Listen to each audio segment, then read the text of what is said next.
नमस्कार। बहुत बहुत धन्यवाद आपका ज्वाइन करने के लिए। आज हम बात करेंगे, आज आखिरी दिन है जो 3 दिन हमने बात की कृष्णा के बारे में। कैसे कृष्णा बड़े हुए, कैसे उनको गलत समझा गया, कैसे आप पूरी तरह से कृष्णा को समझ सकते हैं, आप पूरी तरह कैसे कृष्णा को अपने अंदर उतार सकते हैं, कृष्णा को कैसे पा सकते हैं। 3 दिन के बाद आज हम बात करेंगे सबसे अहम सवाल की,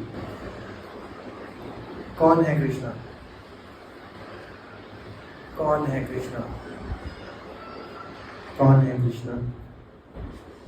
कृष्णा वो अनंत ऊर्जा है। कृष्णा वो अनंत ऊर्जा है जिनके अंदर प्रवेश हुआ विष्णु का। या जो कृष्ण कहते हैं, गीता में लिखा है, कृष्ण कहते हैं, यदा यदा ही धर्मस्य ग्लानि भवति भारत अभ्युत्थानं तदात्मनां सृजाम्यहम्। जब जब धर्म की ग्लानि होगी मैं आऊँगा। कोई बहुत स्वतंत्रता से ये बात कही जा सकती है। आप या मैं ये बात नहीं कह सकते कि मैं दोबारा आऊँगा। हम कभी नहीं कह सकते कि मैं दोबारा आऊँगा, क्योंकि हम बंधनों में हैं, हम मुक्त नहीं हैं। हम अलग तरह के बंधनों में, संसारिक बंधनों में, जब भेजा जाएगा आएंगे। जब बात होगी, ये बात कृष्ण के औहदे का इंसान ही कह सकता है जो मुक्त हो। अगर आप जेल में हैं तो आप नहीं कह पाएंगे कि मैं आऊँगा। अगर आप मुक्त हैं, आज़ाद हैं इस दुनिया में आने जाने के बंधनों से, तभी कृष्ण कह पाए कि मैं आऊँगा। अब फिर वही सवाल खड़ा होता है कि कृष्ण थे कौन? सब कहते हैं वो विष्णु का अवतार थे। राम भी विष्णु का अवतार थे। बहुत से अवतार हुए विष्णु के, दशावतार की बात करते हैं हम। मेरा सवाल आपसे इतना है कि जब भी इंसान ने खुद को पाया, जब भी खोज हुई साइंस की या सनातन ने हर चीज को 3 में तोड़ा, ब्रह्मा, विष्णु, महेश, शंकर, शिव, बहुत नाम है। ब्रह्मा वो जो पैदा करते हैं, जो सृजन करते हैं। विष्णु वो जो पालते हैं। और शिव वो जो अंत के देवता हैं, जो अनादि के देवता हैं, वो विष्णु है। तो जो राम और कृष्ण इतने एक हो गए, इतना सिंक्रोनाइज्ड हो गए यूनिवर्स से, सृजन से, कि विष्णु क्या शक्ति उनमें अवतरित हुई। विष्णु आप में भी है, विष्णु रावण में भी था। रावण भी उतना ही विष्णु है, थोड़ा गलत विष्णु है, थोड़ा क्रोधित विष्णु है, पर है तो वो भी विष्णु ही। आप भी उतने ही विष्णु हैं जितने, बस कृष्ण पूर्णतः विष्णु रूप है। आप पूर्णतः विष्णु रूप नहीं है। आप एक, इस जहान में अगर कुछ भी है वो पालन करता है। अगर एक फूल भी खिलता है तो विष्णु ही खिलते हैं उसमें। विष्णु के बिना तो फूल भी ना खिल पाएगा।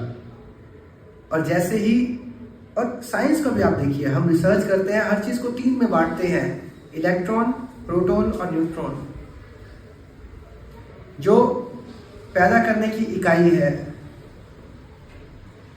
जो पैदा करने की इकाई है यूनिवर्स की, ब्रह्मा, पॉजिट्रॉन, प्रोटॉन, जिनको विष्णु कह सकते हैं, साइंस उसको अलग तरह से कहती है। इलेक्ट्रॉन, नेगेटिव, जो ना हो तो सब अनस्टेबल हो जाएगा, जो मृत्यु के देवता है, Shiva, electron. And then the balancing force, neutron, जो न्यूट्रल है, जो हर तरफ सबको बैलेंस करते हैं, वो है विष्णु, वो है कृष्ण।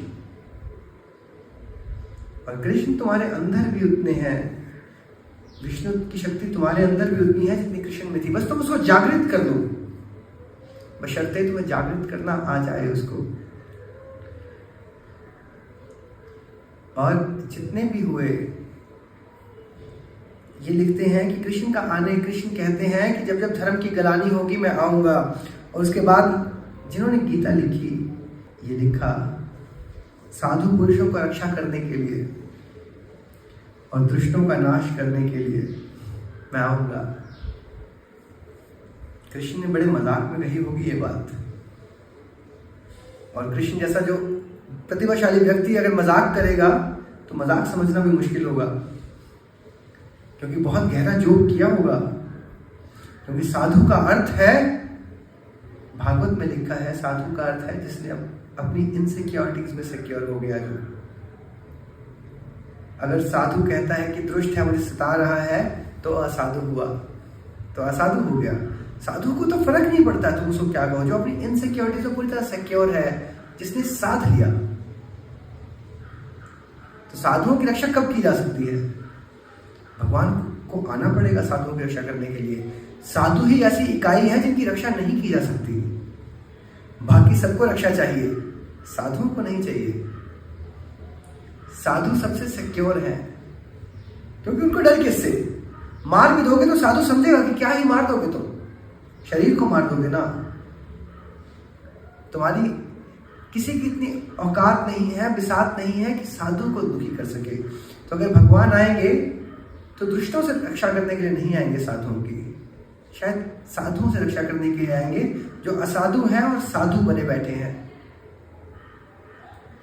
आजकल देखते हैं कि हर कोई भगवा ओढ़ के बैठा है, हर कोई वो रंग ओढ़ के बैठा है, और सामने चल रहा है राम राम राम राम राम राम राम, अंदर चल रहा है पैसा पैसा पैसा पैसा पैसा, काम काम काम काम काम काम, क्रोध मोह लोभ सब।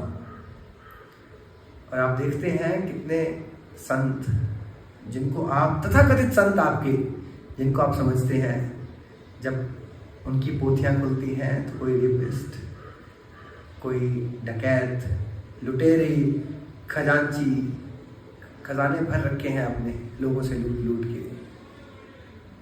मंदिरों के खजाने भरे हुए हैं, और उन साधुओं को रक्षा की जरूरत है। वो साधु हैं ही नहीं, उनसे रक्षा की जरूरत है साधुओं को, क्योंकि लोग असाधुओं के पास जाएंगे, और असाधु के पास जाकर आप पा सकते हो अलग अलग चीज़ों को, पर परमात्मा को पाना बहुत दूर हो जाएगा आपसे। परमात्मा बहुत दूर हो जाएगा। हो सकता है कि आप कोई सिद्धि भी पालो, हो सकता है कि आप कोई अमीर हो जाओ, पैसा पालो, पुत्र पालो, पर साधु होना उससे बहुत बड़ी बात है। साधु कौन होगा? साधु का तात्पर्य क्या है? साधु जिसने सब साथ लिया। एक शब्द आजकल यूज होता है बहुत ज्यादा, जिसको कहते हैं subject matter expert. Subject matter expert वो होता है जिसको एक विषय के बारे में बहुत ज़्यादा ज्ञान हो। आप समझिए, आम इंसान को थोड़ा थोड़ा ज्ञान है हर चीज़ के बारे में। आप एक्सपर्ट बनेंगे जब एक चीज़ के बारे में पूरा ज्ञान होगा। साधु वो होगा जिसको सारा ज्ञान हो गया, किसी भी चीज़ के बारे में नहीं, नथिंगनेस के बारे में। It's complete nothingness. द साधु, जो संत, कृष्ण हो पाएगा who knows nothingness, who knows सब शून्य हो जाना। जब आप समाधिष्ठ हो जाते हैं, जब शून्य में हो जाते हैं, तो सब इकाइयां कट जाती हैं आपकी, सब इकाइयां कट जाती हैं। और हमारे जो संत हैं वो व्याख्या करते हैं गीता की कि कृष्ण का आने का उद्देश्य है, कृष्ण के आने का उद्देश्य है कि मारना होगा दुष्टों को। अरे तुम कृष्ण का अनुसरण करो, तुमसे बड़ा दुष्ट कोई नहीं होगा। कुछ लड़कियों के कपड़े लेके भागो, 16,000 रानियां बनाओ, 8 पटरानियां बनाओ, तुम्हें आज ही घर से निकाल दिया जाएगा, समाज से निकाल दिया जाएगा। और कृष्ण जैसा कोई व्यक्ति अगर दुनिया में आएगा तो वो किसी उद्देश्य से नहीं आएगा। तुम समझो इस बात को, मानव का जितनी चेतना है, मानव की जितनी चेतना है, जो भी हमारी कॉन्शियसनेस बिल्ड हुई है, वो इस चीज़ के अराउंड हुई है कि हमें जो चाहिए। पुराने टाइम से जब हमें जो चाहिए, हम उसके अराउंड सब कुछ बिल्ड करते हैं, उसके अराउंड सब कुछ बिल्ड करते हैं कि ये पौधा हमारे किस काम का है, उद्देश्य क्या है हर चीज का। हम हर चीज को उद्देश्य में खोजते हैं। और अगर तुम कृष्ण को जानना चाहोगे तो समझो कि कृष्ण क्या नहीं, कोई उद्देश्य नहीं होगा, वो अपनी मौज में आएंगे जब आएंगे। हाँ, रास्ते में कुछ लोग भटके होंगे, वो कहेंगे रास्ता बता दो, रास्ता बता देंगे, पर वो कृष्ण है इसलिए रास्ता बता देंगे। तुमने पूछा, पर वो इसलिए नहीं आए थे कि वो रास्ता बताने आए हैं। वो तो बस समझो कि तुम आज निकले, आज छुट्टी थी और तुम निकले सैर पर, तुम निकले घूमने, कितना आराम से घूम रहे हो, और कल तुम उसी जगह ऑफिस जाओगे तो कितना अंदर से भारीपन होगा कि अरे ऑफिस में जाना है। सेम रास्ता, सेम कदम, सब कुछ, सब भारीपन आ जाएगा। कृष्ण आजाद है उससे। कृष्ण किसी उद्देश्य से नहीं आते। कृष्ण आते हैं, हाँ, जहां कांटे होंगे वहां कांटे हट जाएंगे, वहां फूल खिलेंगे, पर कृष्ण इसलिए नहीं आए कि फूल खिल जाए। कृष्ण है इसलिए कांटे हटा दिए। कृष्ण निरुद्देश्य है। जब वो आएंगे और जिसके अंदर पूर्ण विष्णु उतरेगा, जिसके अंदर पूर्ण सृजन की, जो ब्रह्मांड से एक हो जाएगा, समाधि उतरेगी, चाहे बुद्ध हो, महावीर हो। हमें लगता है कि वो किसी उद्देश्य से आए हैं। वो बुद्ध थे इसलिए शिष्य आ गए, शिष्य ने पूछा रास्ता इसलिए बता दिया। बुद्ध इसलिए नहीं आए थे कि शिष्यों को समाधिस्थ कर सके। कोई रास्ता ढूंढने वाला मिल गया, रास्ता बता दिया, बस इतना ही। तो रास्ते के, उनका रास्ता कुछ फिक्स नहीं है, कुछ उद्देश्य फिक्स नहीं है, बस मौज है अपनी उनकी, वो आए। अगर तुम कहोगे कि दुष्टों का नाश करने आएंगे, दुष्ट होगा कौन? बहुत गहन सवाल है ये कि कौन दुष्ट। और एक तरफ कृष्ण कहते हैं कि मेरी मर्जी के बिना पत्ता भी नहीं हिल सकता, मैं देव भी हूं, मैं दानव भी हूं, मैं राक्षस भी हूं, मैं मानव भी हूं, एक पत्ता मेरी मर्जी के बिना नहीं होता। तो दुष्ट तो भगवान से भी बड़े हुए, भगवान की बिना मर्जी की दुष्टता कर दी उन्होंने, फिर तो कृष्ण से बड़े हो गए, विष्णु से बड़े हो गए दुष्ट। या हो सकता है कि बस एक अभिनय है हमारा, एक रोल है, एक किरदार है जो हम निभा रहे हैं, जो हमें दिया गया है, और अपना बेस्ट कर रहे हैं। एक बार एक व्यक्ति ने बहुत सुना था एक ज्योतिषी के बारे में कि ज्योतिषी सब बता देता है, कुछ भी पूछिए। तो एक डब्बे के अंदर एक कबूतर को रखा, एक बंद पिंजरे में कपड़ा डाल दिया, ज्योतिषी के पास ले गया कि आज तो इसको गलत साबित करके रहूंगा, और जाके पूछा कि इसके अंदर एक कबूतर है, बताइए जीवित है या मरा हुआ है। उसके मन में था कि जब ये कहेगा जीवित है तो इसी टाइम गर्दन मोड़ दूंगा, इसके भी मार दूंगा, और अगर ये कहेगा मरा हुआ है तो जिंदा निकाल के दिखाऊंगा, ये देखो जिंदा है। आज तो ये गया। ज्योतिषी ने उसको ऊपर से नीचे तक देखा और फिर बोला, ये ना जिंदा है ना मरा हुआ है, ये तुम्हारे हाथ में है, ये पिंजरे में है, चाहे जीवित रख लो चाहे मार दो। तो अगर, और जितना भी धर्म तुम्हारा बना, जितना भी धर्म बना, और अगर तुम सोचते हो कि हिंदू होना धर्म है तो सबसे बड़े बेवकूफ हो तुम। हिंदू कोई धर्म नहीं है, सनातन धर्म है। हिंदू तो एक धरती थी, हिंदुस्तान बना, हिंदुस्तान के रहने वाले हम हिंदू कहलाए। धर्म हमारा स्वभाव है, धर्म हमारा होना है। धर्म सनातन है, आदि सनातन, जो चला आया है, जो तुमसे बहुत पहले था। इंसान ना था तब भी धर्म था। और तुम्हें लगता है कि तुम्हारे आने का उद्देश्य है क्योंकि हमें सिखाया गया ऐसा। हमें लगता है सूरज हमारे लिए निकलता है, हमें लगता है कि तारे हमारे लिए घूमते हैं, हमें लगता है कि हम सेंटर हैं यूनिवर्स का। सूरज निकलता है, तुम धूप ले लेते हो, इसलिए सूरज नहीं निकलता कि तुम धूप ले सको। हजारों ग्रह, हजारों तारे हैं, तुम इतना सा हिस्सा हो उसका। तो यदि कृष्ण को समझना है, बुद्ध को समझना है, तो उद्देश्यों से ऊपर उठना होगा। ये समझना होगा कि उद्देश्य क्या है, तुम्हारे होने का उद्देश्य क्या है। क्या है उद्देश्य, बताओ, सोचो, 1 मिनट लो। तुम्हारे यहाँ धरती पे होने का उद्देश्य है क्या? क्यों हो तुम यहाँ? और तुम्हारा दिमाग कहेगा शायद परिवार के लिए या धर्म में आगे बढ़ने के लिए या कुछ भी। और यकीन मानना, जो भी तुम सोच रहे हो, खुद को कह दीजिए मैं गधा हूँ, मैं गधा हूँ। अगर कृष्ण जैसा होना है, कृष्ण के सम होना है, वो विष्णु की शक्ति से जुड़ना है, उस सृजन शक्ति से जुड़ना है, तो समझिए कि तुम अनंत हो, पर तुम में एनर्जी है, तुम्हें उससे एक होना होगा। और अगर उससे एक होना है तो उद्देश्यों से आगे बढ़ना होगा। तुम्हारा उद्देश्य बस होना है, जो हो रहा है उसमें राजी, जो होगा उसमें राजी, जो रजा उसमें राजी, जैसा भी तू रखे। मैं 3 दिन से एक लाइन बोल रहा हूँ कि मेरा होना तेरे हवाले, जैसे तू रखे जैसे तू पाले। वो जैसे रखे, जहाँ रखे, अगर तुम उस होने में खुश हो, उद्देश्य को छोड़ते हो, तो कृष्ण के बहुत करीब आ जाओगे। और कृष्ण का अनुसरण करना, मत सोचना कि तुम कृष्ण जैसे बन जाओगे। राम का अनुसरण मत करना, पर राम का अनुसरण करना आसान है क्योंकि मर्यादा पुरुषोत्तम है। बच्चों को कहोगे कि कृष्ण राम जैसे बन जाओ, कोई कभी नहीं कहता कि कृष्ण जैसे बनो। जाओ गोपियों संग रास रचाओ, जाओ कपड़े लेके भागो किसी के, जाओ माखन चुरा लो मदर डेयरी से।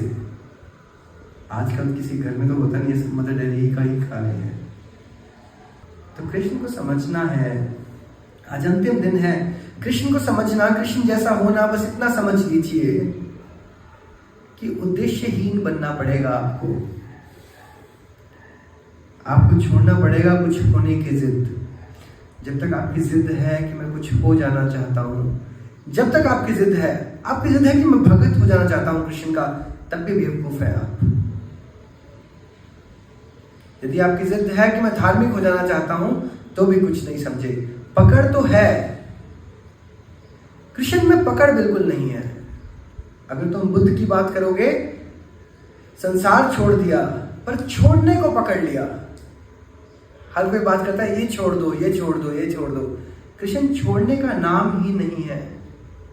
कृष्ण है पूर्णतः सब कुछ अपना लेने का नाम।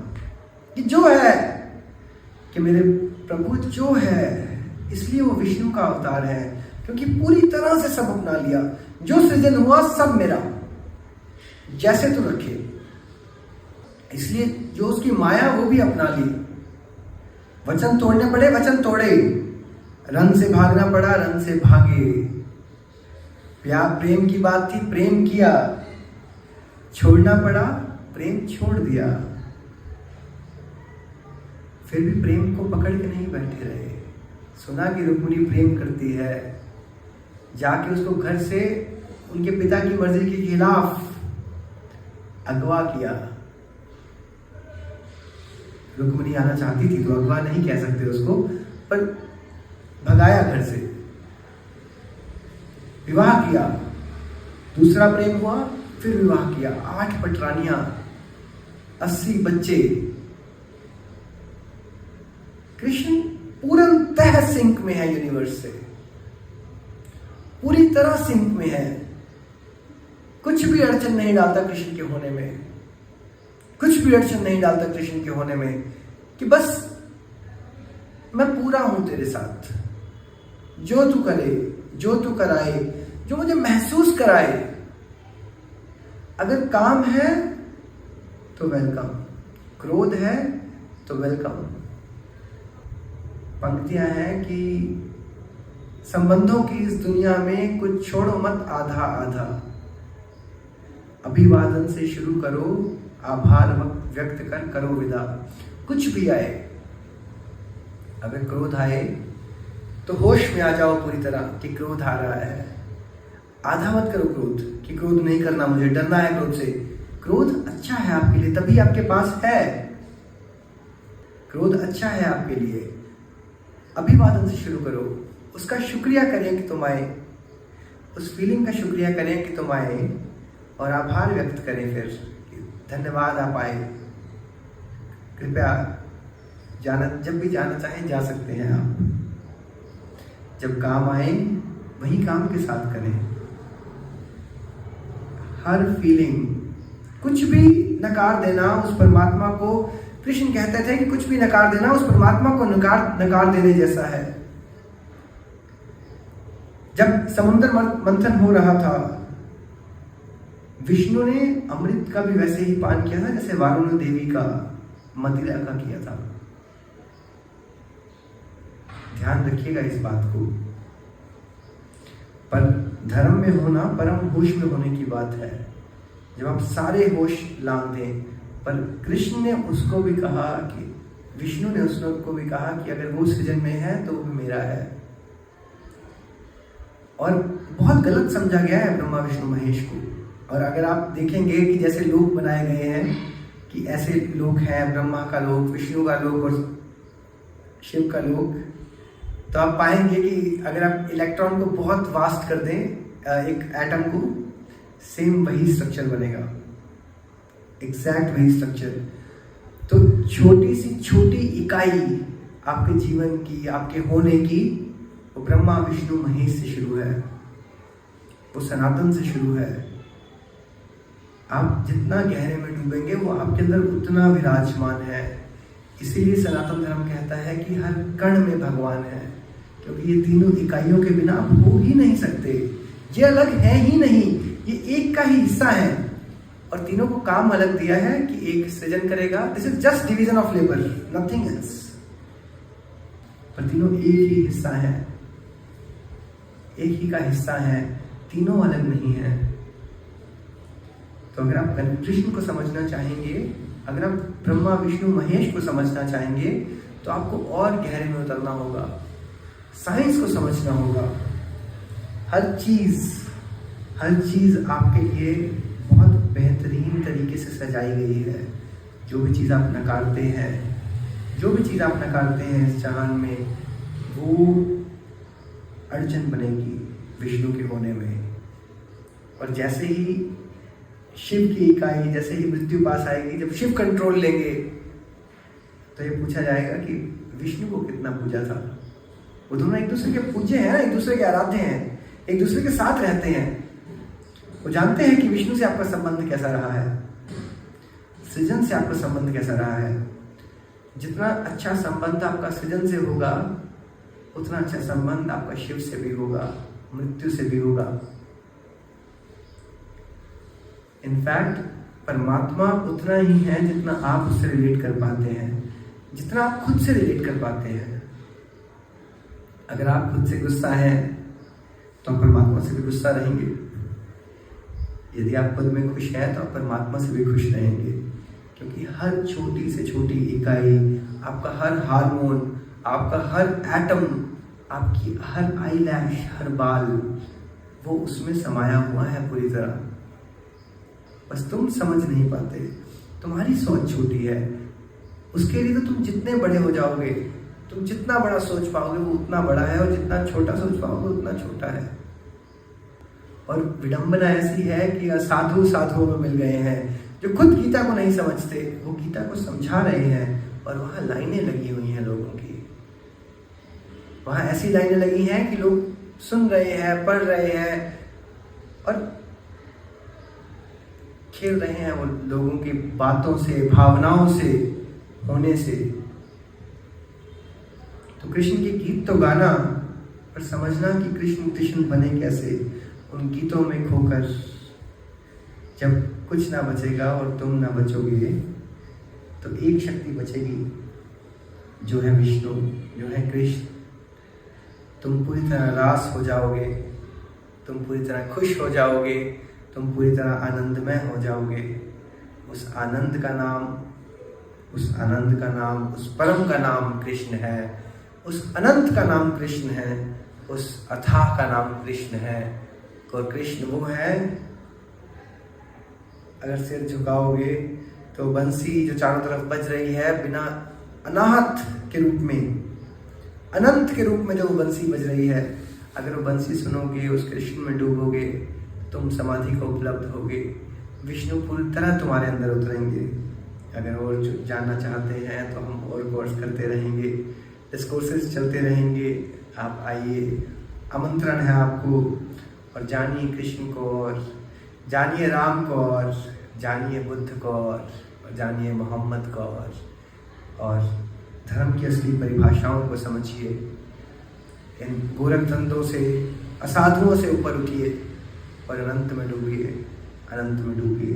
धन्यवाद, धन्यवाद, बहुत बहुत शुक्रिया आपका इस पे आने के लिए। मालिक आपको खुश रखे, मालिक आपको बहुत खुश रखे, कृपा करे। धन्यवाद, धन्यवाद, धन्यवाद।